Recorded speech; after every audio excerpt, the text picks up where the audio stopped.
നമസ്കാരം, എല്ലാവർക്കും നമ്മുടെ പുതിയൊരു വീഡിയോയിലേക്ക് സ്വാഗതം. കുറച്ച് കാര്യങ്ങൾ നിങ്ങളുമായിട്ട് സംസാരിക്കാൻ വേണ്ടിയിട്ടാണ് ഇന്നത്തെ ഈ ഒരു വീഡിയോ ചെയ്യുന്നത്. ഞാൻ എന്തിനെ പറ്റിയിട്ടാണ് സംസാരിക്കാനായിട്ട് പോകുന്നത് എന്നൊക്കെ തംബ്നെയിലിൽ നിന്നും ടൈറ്റിൽ നിന്നൊക്കെ നിങ്ങൾക്ക് മനസ്സിലായിട്ടുണ്ടായിരിക്കും. ക്രിപ്റ്റോ സ്പേസിൽ വളരെയധികം ഫേമസ് ആയിട്ടുള്ള ഒരു കോട്ട് ഉണ്ട്. അതായത് not your keys, not your coins. നിങ്ങൾ കോയിൻ ഹോൾഡ് ചെയ്ത് വെച്ചിട്ടുള്ള വാലറ്റിൻ്റെ പ്രൈവറ്റ് കീ നിങ്ങളുടെ കയ്യിലല്ല എന്നുണ്ടെങ്കിൽ അതൊരിക്കലും നിങ്ങളുടെ കോയിൻ ആണെന്ന് പറയാനായിട്ട് പറ്റില്ല.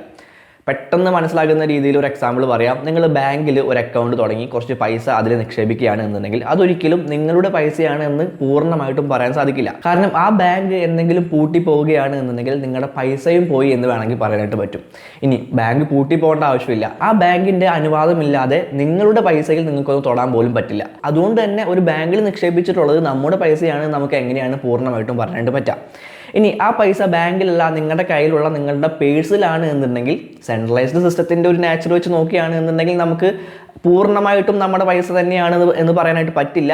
എന്നിരുന്നാൽ പോലും വേണമെങ്കിൽ നമുക്കത് നമ്മുടെ പൈസയാണെന്ന് പറയാം, നമ്മുടെ പേഴ്സിലിരിക്കുന്ന പൈസ. ഞാൻ ഈ വേണമെങ്കിൽ എന്ന് പറയുന്ന വാക്ക് കുറച്ചുകൂടെ എടുത്തു പറയാൻ കാരണം എന്താണെന്ന് ചോദിച്ചു കഴിഞ്ഞിട്ടുണ്ടെങ്കിൽ പെട്ടെന്നൊരു നോട്ട് നിരോധനമോ കാര്യങ്ങളോ ഒക്കെ വന്നു കഴിഞ്ഞിട്ടുണ്ടെങ്കിൽ ഈ പേഴ്സിലിരിക്കുന്ന പൈസയും നിങ്ങളുടെയാണെന്ന് പറയാനായിട്ട് പറ്റില്ല, അല്ലെങ്കിൽ ആ പൈസ കൊണ്ട് എന്തെങ്കിലും കാര്യങ്ങൾ നിങ്ങൾക്ക് ചെയ്യാനായിട്ട് പറ്റുമെന്ന് പറയാനായിട്ട് പറ്റില്ല.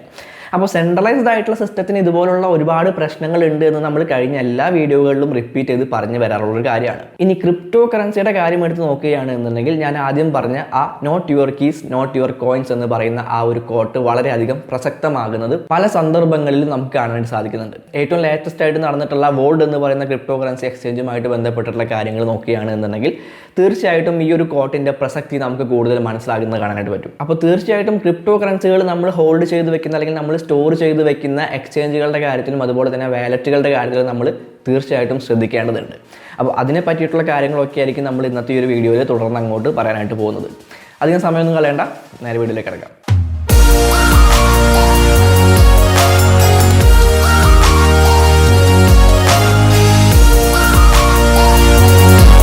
കഴിഞ്ഞ ദിവസം വോൾഡ് എന്ന് പറയുന്ന ക്രിപ്റ്റോ കറൻസി എക്സ്ചേഞ്ച് അടിച്ചു പോയ കാര്യം നിങ്ങൾക്ക് എല്ലാവർക്കും അറിയാമായിരിക്കും. അതായത് അവർക്ക് ഒരുപാട് ഫൈനാൻഷ്യൽ ഇഷ്യൂസും കാര്യങ്ങളൊക്കെ വരികയുണ്ടായി.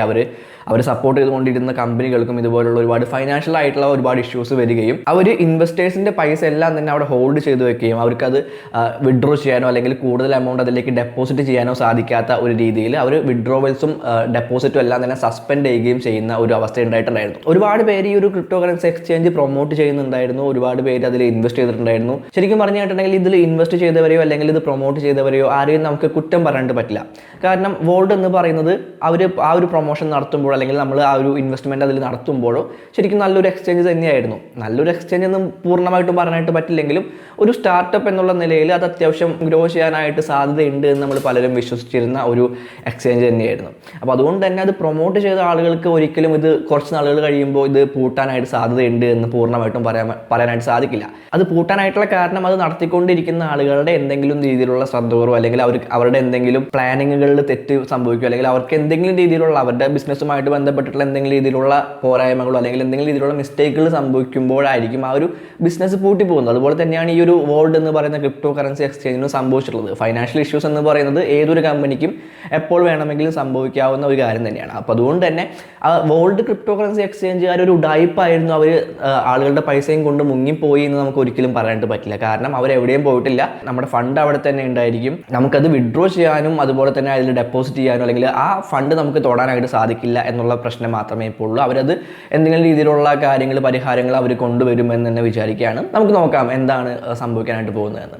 അപ്പോൾ വോൾഡ് എന്ന് പറയുന്ന ക്രിപ്റ്റോ കറൻസി എക്സ്ചേഞ്ച് ഉഡായിപ്പാണ്, അവർ തട്ടിപ്പാണ് എന്നൊന്നും പറയാനല്ല ഞാനിന്ന് വന്നിട്ടുള്ളത്. അതായത് ക്രിപ്റ്റോ കറൻസി എക്സ്ചേഞ്ചുകൾ തിരഞ്ഞെടുക്കുമ്പോൾ നമ്മൾ ശ്രദ്ധിക്കേണ്ട കുറച്ച് കാര്യങ്ങളുണ്ട്. അല്ലെങ്കിൽ എങ്ങനെയാണ് നമുക്ക് നല്ലൊരു ക്രിപ്റ്റോ കറൻസി എക്സ്ചേഞ്ച് ട്രേഡിങ്ങിനായാലും അല്ലെങ്കിൽ ഇൻവെസ്റ്റ് ചെയ്യാനായാലും നമുക്ക് തിരഞ്ഞെടുക്കാനായിട്ട് പറ്റുക എന്നുള്ള കാര്യങ്ങളൊക്കെയാണ് നമ്മൾ ഇനി പറയാനായിട്ട് പോകുന്നത്. അതിന് മുൻപേ തന്നെ ഞാൻ ഏറ്റവും ആദ്യം പറഞ്ഞ ആ ഒരു കോട്ട് ഞാൻ വീണ്ടും റിപ്പീറ്റ് ചെയ്യാണ്. അതായത് not your keys not your coins. നമ്മളൊരു എക്സ്ചേഞ്ചിൽ നമ്മളൊരു ക്രിപ്റ്റോ കറൻസി എക്സ്ചേഞ്ചിൽ നമ്മളൊരു വലിയ ഒരു എമൗണ്ടിന് കോയിൻ വാങ്ങി, ഇപ്പോൾ ബിറ്റ് കോയിൻ ആണെന്നുണ്ടെങ്കിൽ ബിറ്റ് കോയിൻ വാങ്ങി നമ്മൾ ആ ഒരു എക്സ്ചേഞ്ചിൽ ഹോൾഡ് ചെയ്യുകയാണ് എന്നുണ്ടെങ്കിൽ അതൊരിക്കലും നമ്മുടെ കോയിനാണ് എന്ന് പറയാനായിട്ട് പറ്റില്ല. നമ്മൾ നേരത്തെ ബാങ്കിൻ്റെ എക്സാമ്പിൾ പറഞ്ഞ പോലെ തന്നെ എക്സ്ചേഞ്ചിനകത്താണ് നമ്മുടെ കോയിൻ ഉള്ളത് എന്നുണ്ടെങ്കിൽ അതൊരിക്കലും നമ്മുടെ അല്ല, അത് എക്സ്ചേഞ്ചുകാരുടെയാണ്.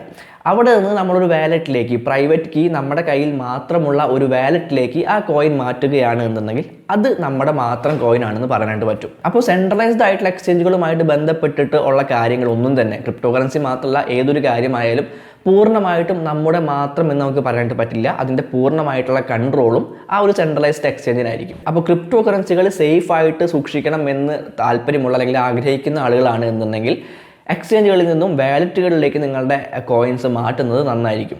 എല്ലാ എക്സ്ചേഞ്ചുകളും ഇതുപോലെ അടച്ചുപൂട്ടി പോകും എന്നല്ല ഞാൻ പറയുന്നത്. എന്നിരുന്നാൽ പോലും കുറച്ചുകൂടെ സേഫ് ആയിട്ടുള്ള ഒരു കാര്യമായിരിക്കും വാലറ്റിൽ നമ്മുടെ കോയിൻസ് സ്റ്റോർ ചെയ്ത് വെക്കുന്നത്. ഇനി നിങ്ങൾ എക്സ്ചേഞ്ചിൽ തന്നെയാണ് വെക്കുന്നത് എന്നുണ്ടെങ്കിൽ കുഴപ്പമൊന്നുമില്ല. അങ്ങനെ എല്ലാ എക്സ്ചേഞ്ചുകളും പെട്ടെന്ന് പൂട്ടി പോകാനായിട്ട് സാധ്യതയുള്ള എക്സ്ചേഞ്ചുകളൊന്നുമല്ല. അപ്പോൾ എങ്ങനെയാണ് നമുക്ക് നല്ല എക്സ്ചേഞ്ചുകൾ തിരഞ്ഞെടുക്കാനും നല്ല എക്സ്ചേഞ്ചുകൾ ട്രേഡ് ചെയ്യാനായാലും ഇൻവെസ്റ്റ് ചെയ്യാനായാലും തിരഞ്ഞെടുക്കാനായിട്ട് സാധിക്കുക എന്നുള്ള കാര്യങ്ങളാണ് നമ്മൾ ഇനി നോക്കാനായിട്ട് പോകുന്നത്. വളരെ സിമ്പിളായിട്ടുള്ള കാര്യമാണ്, വലിയ ആനക്കാര്യമൊന്നുമല്ല. വളരെ കുറച്ച് കാര്യങ്ങൾ മാത്രം, വളരെ സിമ്പിളായിട്ടുള്ള കുറച്ച് കാര്യങ്ങൾ മാത്രം നോക്കിയാൽ മതി. ഇത് മനസ്സിലാക്കാൻ വേണ്ടിയിട്ട് നമ്മളെ സഹായിക്കുന്ന ഒരുപാട് പ്ലാറ്റ്ഫോമുകളുണ്ട്. നമ്മൾ ഇന്ന് നോക്കാനായിട്ട് പോകുന്നത് നമ്മുടെ കോയിൻ മാർക്കറ്റ് ക്യാപ്പ് എന്ന് പറയുന്ന പ്ലാറ്റ്ഫോമിൽ നിന്നുകൊണ്ട് എങ്ങനെയാണ് നമുക്ക് നല്ല എക്സ്ചേഞ്ചുകൾ തിരഞ്ഞെടുക്കാനായിട്ട് പറ്റുക എന്നുള്ള കാര്യങ്ങളാണ്. കോയിൻ മാർക്കറ്റ് ക്യാപ്പിലേക്ക് നിങ്ങൾ പോവുകയാണെന്നുണ്ടെങ്കിൽ ഇവിടെ മുകളിൽ എക്സ്ചേഞ്ചസ് എന്ന് പറയുന്ന ഒരു ഓപ്ഷൻ കാണാനായിട്ട് പറ്റും. അതിൽ ജസ്റ്റ് മൗസ് കൊണ്ട് വെക്കുമ്പോൾ തന്നെ നമുക്ക് ഇവിടെ താഴെ സ്പോട്ട് എന്നും ഡെറിവേറ്റീവ്സ് എന്നും ഡെക്സ് എന്നൊക്കെ കാണാനായിട്ട് പറ്റും. അതായത് സ്പോട്ട് എക്സ്ചേഞ്ചുകളും ഡെറിവേറ്റീവ്സ് എക്സ്ചേഞ്ചുകളും ഡീസെൻട്രലൈസ്ഡ് ആയിട്ടുള്ള എക്സ്ചേഞ്ചുകളും എല്ലാം തന്നെ നമുക്ക് ഈ ഒരു കോയിൻ മാർക്കറ്റ് ക്യാപ്പിൽ കാണാനായിട്ട് പറ്റും. ഇവിടെ ഏറ്റവും മുകളിൽ നോക്കുകയാണെങ്കിൽ ടോട്ടൽ 507 എക്സ്ചേഞ്ചുകൾ ഇതിൽ ലിസ്റ്റ് ചെയ്തിട്ടുണ്ട് എന്നുള്ള കാര്യം കാണാനായിട്ട് പറ്റും. അപ്പോൾ 507 ക്രിപ്റ്റോ കറൻസി എക്സ്ചേഞ്ചുകൾ ഇന്ന് നിലവിലുണ്ട്. അതിനേക്കാൾ കൂടുതലുണ്ട് ശരിക്കും പറഞ്ഞു കഴിഞ്ഞിട്ടുണ്ടെങ്കിൽ. പക്ഷേ 507 എക്സ്ചേഞ്ചുകൾ കോയിൻ മാർക്കറ്റ് ക്യാപ്പിൽ ലിസ്റ്റ് ചെയ്തിട്ടുണ്ട്. അതിൽ എത്ര എക്സ്ചേഞ്ചുകൾ നല്ലതാണ് എന്നുള്ള കാര്യങ്ങൾ നമുക്ക് ഇനി നോക്കാം. ഓക്കെ, അപ്പോൾ എക്സ്ചേഞ്ചസിൽ പോയി കണ്ടിട്ടുണ്ടെങ്കിൽ ജസ്റ്റ് എക്സ്ചേഞ്ചസിൽ ക്ലിക്ക് ചെയ്യാം. അവിടെ പോയി കണ്ടിട്ട് നമുക്ക് സ്പോട്ട് എക്സ്ചേഞ്ചിൽ കാണാനായിട്ട് പറ്റും. അതായത് സ്പോട്ട് ട്രേഡിംഗ് ചെയ്യാനായിട്ട് പറ്റുന്ന എക്സ്ചേഞ്ചുകൾ നമുക്കിവിടെ കാണാനായിട്ട് പറ്റും. അവരുടെ പേര് കാണാനായിട്ട് പറ്റും, റാങ്ക് കാണാനായിട്ട് പറ്റും, എക്സ്ചേഞ്ച് സ്കോർ കാണാനായിട്ട് പറ്റും. എക്സ്ചേഞ്ച് സ്കോർ എന്ന് പറയുന്നത് അവിടുത്തെ വെബ് ട്രാഫിക്കും അതുപോലെ തന്നെ അവറേജ് വോളിയവും തുടങ്ങിയ കാര്യങ്ങളെല്ലാം തന്നെ കമ്പയർ ചെയ്തുകൊണ്ട് അവർ കൊടുക്കുന്ന ഒരു സ്കോറാണ് ഈ എക്സ്ചേഞ്ച് സ്കോർ എന്ന് പറയുന്നത്. അപ്പോൾ സ്വാഭാവികമായിട്ടും കൂടുതൽ വെബ് ട്രാഫിക്കുള്ള എക്സ്ചേഞ്ചുകളും കൂടുതൽ വോളിയം ട്രേഡ് ചെയ്തുകൊണ്ടിരിക്കുന്ന എക്സ്ചേഞ്ചുകളും തന്നെയായിരിക്കും ഏറ്റവും ടോപ്പിൽ നിൽക്കുക. അതുകൊണ്ട് തന്നെയാണ് ബൈനാൻസ് എന്ന് പറയുന്ന എക്സ്ചേഞ്ച് ഇവിടെ ടോപ്പിൽ നിൽക്കുന്നതും FTX 2ാം സ്ഥാനത്തും കോയിൻ ബേസ് 3ാം സ്ഥാനത്തും ക്രാക്കൻ, കുക്കോയിൻ അങ്ങനെ താഴേക്ക് ആ റാങ്ക് അനുസരിച്ച് ആ എക്സ്ചേഞ്ച് സ്കോർ അനുസരിച്ച് നമുക്ക് കോയിനുകൾ കാണാനായിട്ട് പറ്റും. അപ്പോൾ നമ്മളെപ്പോഴും ശ്രദ്ധിക്കേണ്ടത്, ഞാൻ മുൻപ് നമ്മുടെ ബൈനാൻസിൻ്റെ വീഡിയോ ചെയ്തപ്പോൾ ബൈനാൻസിൻ്റെ ട്യൂട്ടോറിയൽ തുടങ്ങിയപ്പോൾ ഞാൻ ഫസ്റ്റ് വീഡിയോയിൽ പറഞ്ഞിട്ടുള്ളൊരു കാര്യമുണ്ട്. വളരെ സിമ്പിളായിട്ടുള്ളൊരു കാര്യമാണ്. അതായത് 2 ഷോപ്സ്, ഈ 2 കടകളിലും വിൽക്കാൻ വെച്ചിട്ടുള്ളത് ഒരേ സാധനങ്ങൾ തന്നെയാണ്. പക്ഷേ ഒരു കട നല്ല രീതിയിൽ മെയിൻറ്റെയിൻ ചെയ്ത് നല്ല രീതിയിൽ ഒരുപാട് ആളുകൾ കയറുന്ന ഒരു കടയാണ്. രണ്ടാമത്തെ കട എന്ന് പറഞ്ഞു കഴിഞ്ഞിട്ടുണ്ടെങ്കിൽ അധികം മെയിൻ്റനൻസും കാര്യങ്ങളൊന്നും നടത്താതെ അധികം ആളുകളൊന്നും കയറാത്ത ഒരു കടയാണ്. അപ്പോൾ പുറമേ നിന്ന് ഒരാൾ നോക്കുമ്പോൾ ഏത് കടയിലേക്കായിരിക്കും അയാൾ സാധനങ്ങൾ വാങ്ങിക്കാനായിട്ട് കയറാൻ സാധ്യത കൂടുതലുള്ളത്? കൂടുതൽ ആളുകൾ കയറുന്ന കടയിലാണോ, കൂടുതൽ ആളുകൾ കയറാത്ത കടയിലാണോ? തീർച്ചയായിട്ടും കൂടുതൽ ആളുകൾ കയറുന്ന നല്ല രീതിയിൽ മെയിൻറ്റെയിൻ ചെയ്തിട്ടുള്ള ഒരു കടയിൽ തന്നെയായിരിക്കും നമ്മൾ സാധനങ്ങൾ വാങ്ങിക്കാനായിട്ട് പോവുക. കാരണം നമുക്ക് കുറച്ചുകൂടെ ക്വാളിറ്റി തോന്നുന്ന അല്ലെങ്കിൽ ക്വാളിറ്റി പ്രൊഡക്ട്സ് കിട്ടാനായിട്ട് സാധ്യത നമുക്ക് ആ ഒരു കടയിൽ നിന്ന് തന്നെയാണ്. അപ്പോൾ അതേ കാര്യം തന്നെയാണ് നമ്മൾ ഈ ട്രേഡിംഗ് എക്സ്ചേഞ്ചുകളുടെ കാര്യത്തിലും ശ്രദ്ധിക്കേണ്ടത്. കൂടുതൽ ആളുകൾ യൂസ് ചെയ്യുന്ന, കൂടുതൽ വോളിയം ട്രേഡ് ചെയ്യുന്ന എക്സ്ചേഞ്ചുകൾ തന്നെ വേണം നമ്മൾ എപ്പോഴും സെലക്ട് ചെയ്യാനായിട്ട്. അപ്പോൾ ഈ കോയിൻ മാർക്കറ്റ് ക്യാപ്പിലേക്ക് വന്ന് കഴിഞ്ഞിട്ടുണ്ടെങ്കിൽ നമുക്ക് ഈ കാര്യങ്ങളെല്ലാം തന്നെ കൃത്യമായിട്ട് കാണാനായിട്ട് സാധിക്കുന്നുണ്ട്. എക്സ്ചേഞ്ച് സ്കോർ കാണാനായിട്ട് സാധിക്കുന്നുണ്ട്, എത്ര വോളിയം കഴിഞ്ഞ 24 ഹവറിൽ ട്രേഡ് ചെയ്തിട്ടുണ്ട് എന്നുള്ള കാര്യങ്ങൾ കാണാനായിട്ട് പറ്റുന്നുണ്ട്, ആവറേജ് ലിക്വിഡിറ്റി കാണാനായിട്ട് പറ്റുന്നുണ്ട്, വീക്ക്ലി വിസിറ്റ്സ്, അതുപോലെ തന്നെ എത്ര മാർക്കറ്റ്സ് ഉണ്ട്, എത്ര കോയിൻസ് ഉണ്ട് തുടങ്ങിയ കാര്യങ്ങളെല്ലാം തന്നെ നമുക്കിതിൽ കാണാനായിട്ട് പറ്റുന്നുണ്ട്. ഇതിൽ ടോപ്പിൽ നിൽക്കുന്ന എക്സ്ചേഞ്ച് തന്നെ സെലക്ട് ചെയ്യണമെന്ന് യാതൊരു നിർബന്ധമില്ല. ബൈനാൻസ് തന്നെ നിങ്ങൾ സെലക്ട് ചെയ്യണമെന്ന് യാതൊരു നിർബന്ധമില്ല. ഇപ്പോൾ ഞാൻ ബൈനാൻസ് യൂസ് ചെയ്യുന്നുണ്ട്, ഞാൻ FTX യൂസ് ചെയ്യുന്നുണ്ട്, ഞാൻ കുക്കോയിൻ യൂസ് ചെയ്യുന്നുണ്ട്, അതുപോലെ തന്നെ ഞാൻ ബൈബിറ്റ് ട്രേഡ് ചെയ്യാൻ വേണ്ടിയിട്ട് ഞാൻ ബൈബിറ്റ് യൂസ് ചെയ്യുന്നുണ്ട്, തുടങ്ങിയ എക്സ്ചേഞ്ചുകളെല്ലാം ഞാൻ യൂസ് ചെയ്യുന്നുണ്ട്. ബൈനാൻസിൽ മാത്രമായിട്ട് നിൽക്കണം എന്ന് യാതൊരു നിർബന്ധമില്ല. ഇനി ബൈനാൻസിൽ നിങ്ങൾ കോയിൻ ഹോൾഡ് ചെയ്ത് കഴിഞ്ഞിട്ടുണ്ടെങ്കിൽ അത് വളരെ സേഫ് ആകുമെന്നും നമുക്ക് പറയാനായിട്ട് പറ്റില്ല. കാരണം ബൈനാൻസിൻ്റെ CEO നമ്മുടെ ആരുടെയും മാമൻ്റെ മോനൊന്നുമല്ല. അവർ നമ്മളെ പറ്റിക്കില്ല നമുക്ക് പൂർണ്ണമായിട്ട് വിശ്വസിക്കാൻ വേണ്ടിയിട്ട്. പറ്റിക്കാതിരിക്കാം, എന്ത് വേണമെങ്കിലും ചെയ്യാം. പക്ഷെ നമുക്ക് കൂടുതൽ ട്രസ്റ്റബിൾ ആയിട്ടുള്ള എക്സ്ചേഞ്ചുകൾ എന്ന് പറയുന്നത് ഈ രീതിയിൽ കൂടുതൽ ആളുകൾ യൂസ് ചെയ്യുമ്പോൾ നമുക്കൊരു വിശ്വാസം അവിടെ വരാനായിട്ട് സാധ്യതയുണ്ട്. അതുപോലെ തന്നെ കൂടുതൽ വോളിയം അവിടെ ട്രേഡ് ചെയ്യുന്നുണ്ട് എന്ന് പറയുമ്പോൾ നമുക്ക് അവിടെ ഒരു ട്രസ്റ്റ് അതിൻ്റെ മേലെ നമുക്ക് വെക്കാനായിട്ടുള്ള സാധ്യതകളുണ്ട്. അപ്പോൾ അതുകൊണ്ട് തന്നെ നമുക്ക് ഇത്തരം കാര്യങ്ങൾ നോക്കിക്കൊണ്ട് നമുക്കൊരു എക്സ്ചേഞ്ച് സെലക്ട് ചെയ്യാനായിട്ട് പറ്റും. ഇപ്പോൾ നമ്മൾ പറഞ്ഞിട്ടുള്ളത് സ്പോട്ട് എക്സ്ചേഞ്ചുകളുടെ കാര്യമാണ്. ഈ ഡെറിവേറ്റീവ്സിലേക്ക് പോയി കഴിഞ്ഞിട്ടുണ്ടെങ്കിൽ നമുക്ക് അവിടെ ഡെറിവേറ്റീവ്സ് ഫ്യൂച്ചേഴ്സ് ട്രേഡിംഗ് ചെയ്യാനായിട്ട് കൂടുതൽ നല്ല എക്സ്ചേഞ്ചുകൾ ഏതൊക്കെയാണെന്നുള്ള കാര്യങ്ങൾ കാണാനായിട്ട് പറ്റും. അവിടെയും ടോപ്പിൽ ബൈനാൻസ് തന്നെയാണ്, രണ്ടാമത് FTX നിൽക്കുന്നുണ്ട്, പിന്നെ കുക്കോയിൻ വരുന്നുണ്ട്. ഇവിടെ ഞാൻ ഫ്യൂച്ചേഴ്സ് ട്രേഡിങ്ങിന് ഞാൻ നിലവിൽ യൂസ് ചെയ്യുന്ന എക്സ്ചേഞ്ച് എന്ന് പറയുന്നത് ബൈബിറ്റ് എന്ന് പറയുന്ന എക്സ്ചേഞ്ച് ആണ്. എനിക്ക് കൂടുതൽ നല്ല ഒരു എക്സ്ചേഞ്ച് ആയിട്ട് ഫ്യൂച്ചേഴ്സ് ട്രേഡിങ്ങിന് കൂടുതൽ നല്ലൊരു എക്സ്ചേഞ്ച് ആയിട്ട് തോന്നിയിട്ടുള്ളത് ബൈബിറ്റ് ആണ്. അതുകൊണ്ടാണ് ഞാൻ ബൈബിറ്റ് യൂസ് ചെയ്യുന്നത്. അവിടെയും നമുക്ക് ഈ പറഞ്ഞ പോലെ തന്നെ വോളിയവും അതുപോലെ തന്നെ മേക്കർ ഫീ, ടേക്കർ ഫീ, അവിടുത്തെ ട്രേഡിംഗ് ഫീസും കാര്യങ്ങളൊക്കെ നമുക്കിവിടെ കാണാനായിട്ട് പറ്റുന്നുണ്ട്. അപ്പോൾ അതെല്ലാം നോക്കിക്കൊണ്ട് നിങ്ങൾക്ക് ട്രേഡ് ചെയ്യാനായിട്ട് ഒരു എക്സ്ചേഞ്ചും ഇവിടെ തിരഞ്ഞെടുക്കാനായിട്ട് പറ്റുന്നുണ്ട്. ഡീസെൻട്രലൈസ്ഡ് എക്സ്ചേഞ്ചിലേക്ക് പോയി കഴിഞ്ഞിട്ടുണ്ടെങ്കിൽ നമുക്ക് അവിടെയും നമുക്ക് അറിയാവുന്ന യൂണിസ്വാപ്പ്, സ്വാപ്പ്, DYDX എന്ന് പറയുന്നത് നമുക്ക് ഫ്യൂച്ചേഴ്സ് ട്രേഡിംഗ് ചെയ്യാൻ പറ്റുന്ന ഒരു ഡീസെൻട്രലൈസ്ഡ് ആയിട്ടുള്ള എക്സ്ചേഞ്ച് ആണ്. കർവ് ഫൈനാൻസ്, കൈൻ പ്രോട്ടോകോൾ തുടങ്ങിയ എക്സ്ചേഞ്ചുകൾ നമുക്ക് അവിടെയും കാണാനായിട്ട് പറ്റും. അതിൻ്റെയും ഈ പറയുന്ന രീതിയിലുള്ള വോളിയം കാര്യങ്ങളൊക്കെ നമുക്ക് അവിടെയും കാണാനായിട്ട് പറ്റുന്നുണ്ട്. അപ്പോൾ ഈ രീതിയിൽ നമുക്ക് കുറച്ചുകൂടെ ട്രസ്റ്റബിൾ ആയിട്ടുള്ള ഒരു എക്സ്ചേഞ്ച് നമുക്ക് സെലക്ട് ചെയ്യാനായിട്ട് പറ്റും.